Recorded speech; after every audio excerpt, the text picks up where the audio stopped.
काशी पर इतनी चर्चा हो रही है, लेकिन कहीं न कहीं मीडिया के कोने में एक सुगबुगाहट है। कुछ लोगों का कहना है कि ये करदाताओं का जो निधि है, जो राष्ट्र के काम में आना चाहिए था, उसका कहीं न कहीं दुरुपयोग हो रहा है, बेजाय इस्तेमाल हो रहा है। क्या आपको लगता है कि एक कथित तौर पर जिसे धर्मनिरपेक्ष राष्ट्र कहा जाता है, वहाँ पर इस तरीके से कार्यक्रम हो और स्वयं प्रधानमंत्री उसमें सम्मिलित हों, कैसे देखते हैं? दो तीन इसमें बातें संजय जी मैं तोड़ तोड़ के करना चाहूंगा। पंथ निरपेक्ष धर्मनिरपेक्ष हम बाद में आएंगे, लेकिन एक बड़ी घटना है और मैं बिल्कुल बेयर ट्रुथ कहूंगा, जिसको कहते हैं कि नग्न सत्य, कि यहां इस राष्ट्र का कोई एक शासक था, जिस शासक ने इस देश के ऊपर अपनी सत्ता स्थापित करने के बाद, राजा बनने के बाद, इस देश से जम के टैक्स लिया था। सभी टैक्स देते थे, मेरे और आपके फोर फादर्स टैक्स दिए हैं। वो उस टैक्स का इस्तेमाल करता है कहीं काशी को तोड़ने के लिए। वो भी एक शासक था, वो टैक्स का इस्तेमाल करता है तोड़ने के लिए। मुझे लगता है कि आज किसी राजसत्ता पर बैठे हुए व्यक्ति ने या एक राजसत्ता ने, किसी सांसद ने सोचा है कि मैं भी भारत के लोगों का टैक्स का इस्तेमाल करूंगा जोड़ने के लिए। बात कौन सी महत्वपूर्ण है? तोड़ने के लिए भी किसी शासक ने किया था, जोड़ने के लिए भी कोई शासक कर रहा है। यह बेयर नग्न ट्रुथ की बात है, बेयर ट्रुथ की बात है।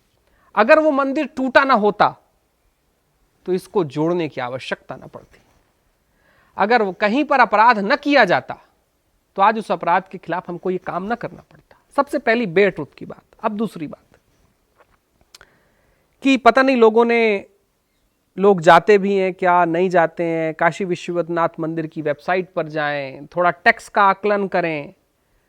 अभी उनको 100% जो मिलता है, अभी कुछ वर्षों पहले हुआ है, नहीं तो आप कोई भी डोनेशन दीजिए उसके ऊपर 50% की टैक्स रिलीफ थी जो डोनेशन देने वाला व्यक्ति है। 100% अभी हुआ एग्जेम्प्ट, 1-2 साल पहले। सोचिए, वर्षों से जब एक्ट बना, जब काशी ट्रस्ट के अंदर आया, तब से डोनेशन देने वाला व्यक्ति ऑलमोस्ट कितना पैसा सरकार को दे चुका है।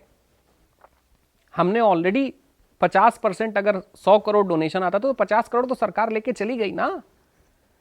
तो कितना पैसा टैक्सेशन में ऑलरेडी सरकार लेकर जा चुकी है। लोग अध्ययन नहीं करते हैं, और जो लोग सुन रहे हैं वो भी अध्ययन नहीं करते हैं। अब एक और बात इसमें कि मजेदार घटना है कि भारत के मंदिर ही है जिनके ऊपर सरकारों का कंट्रोल है। अगर आप हम पर कंट्रोल करना चाहते हैं तो हमारी इच्छाओं का भी सम्मान करिए ना। हम चाहते हैं आप पूरे कंट्रोल करिए, आप सब जगह प्रशासक नियुक्त कर दीजिए, लेकिन फिर हमारी अपेक्षाओं का भी सम्मान कीजिए कि हम भी अपने शिखरों पर कहीं स्वर्ण और चंदन चाहते हैं। हमको भी लगता है जब हम अपने भगवान का शिखर दर्शन करें तो सूर्य की तरह ललकारता हुआ हमको दिखाई दे। फिर हमारी इच्छाओं का आप सम्मान करिए, नहीं तो मंदिर हमारे भरोसे छोड़ दीजिए, हम चला ले जाएंगे। और चलाए हैं। इतिहास में इस भारत के सारे मंदिर कहीं संतों और महात्माओं ने चलाए, हम चला लेंगे। अब तीसरी बात कि यह तो मीडिया में प्रश्न करने वाले लोगों को ज्ञान नहीं, विज्ञान नहीं, इकोनॉमी पता नहीं है। आज अगर वहां पर कोई, ये जो पूरा काशी का एक मूल रूप जो बदल रहा है, अपने मूल रूप पर जहां वो पहुंच रही है, इससे क्या होगा? इससे पूरा देश कहीं वहां पर जाने वाला है। रोजगार के अनेक उपाय वहां खुलने हैं। पूरा इकोनॉमिक चेंज वहां पर होना है। होटल आनी है, रेस्टोरेंट्स आने हैं, न जाने कितनी और सी व्यवस्थाओं को हमको वापस वहां पर लाना पड़ेगा।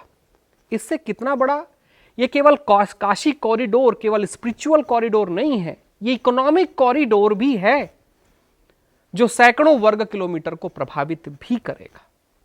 इसमें एक अंतिम इसकी बात है संजय जी की भारत का जो प्रश्न करता है वो ज्ञान विमुख होकर केवल विरोधी भाव से प्रश्न कर रहा है। अगर ज्ञान